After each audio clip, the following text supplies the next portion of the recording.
Bright Tuty. Every student matters. Assignment questions. Now, first question talking about what are social institutions. We have talked about it that these are well established practices and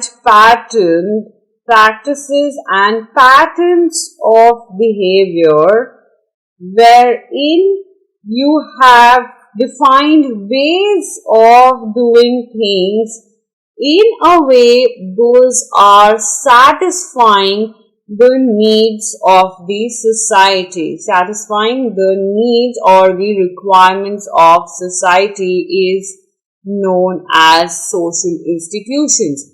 They want you to give two examples of the social institutions. You may talk about the economical institution, you may talk about the family, the kinship institution in terms of your marriage, in terms of your education, in terms of your, in terms of your kinship and family. All of these are the social institutions. We're talking about defining marriage.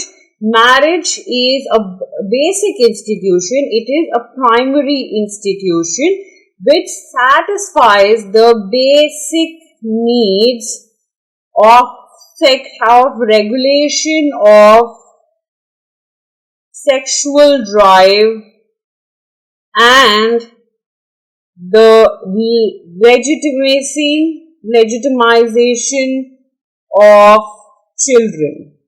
This is exactly what is termed as the institution, or this is what exactly is termed as the institution of marriage. Now, the first question being answered here, the second being answered here, and the third being answered here. Moving on to what is monogamy. Monogamy is the concept when you have one person, which is a concept of single marriage, wherein you have one man and one woman getting married to each other. That is what is known as monogamy. What is polygamy? It is the concept of multiple or plural marriage wherein you have, in which either a man has more than one wife or a woman has more than one husband. Talking about what is polygamy, you see it is a union in which a man is married to more than two women alive at the same point of time is known as polygyny. However, when you talk about polyandry, you have a woman being married to two or more men in the society at the same point of time, and alive in the society at the given point of time is known as polyandry. Talking about what is sororal polygyny, when a man is married to two or more sisters is known as the sororal polygyny. However, the non-sororal is when a man is married to two or more women who are not sisters is known as the non-sororal polygyny. Talking about the fraternal polyandry, when a woman is married to two or more brothers is known as the fraternal polyandry, wherein here when a woman is married to two or more men who are not brothers is known as the non-fraternal polyandry. Moving on to talking about what are the two major forms of marriage. You have monogamy and you have polygamy as two major forms of the marriage. Explain briefly the two forms of polygamy. You have polygyny and you have polyandry, about which we have just talked about in this slide. What is polygyny and what is polyandry? You may please refer to that. various forms of polygamy, explain briefly. That is exactly what we have talked about in the previous question.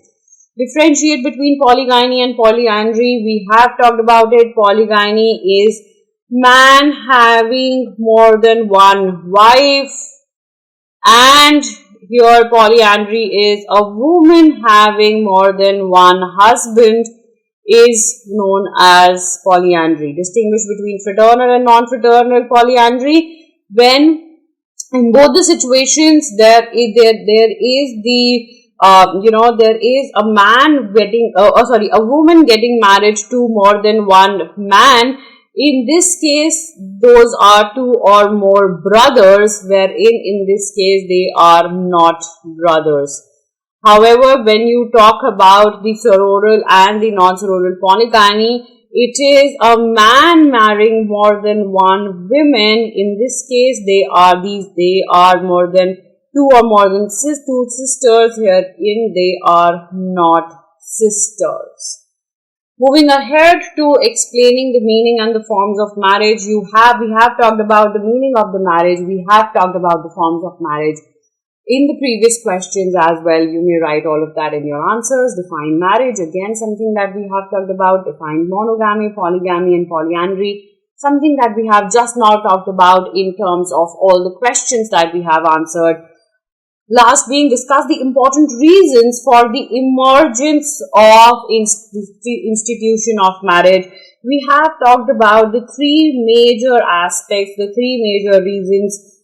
I'm writing it here. One was the sexual gratification that is there, or that is required, or which is a biological need.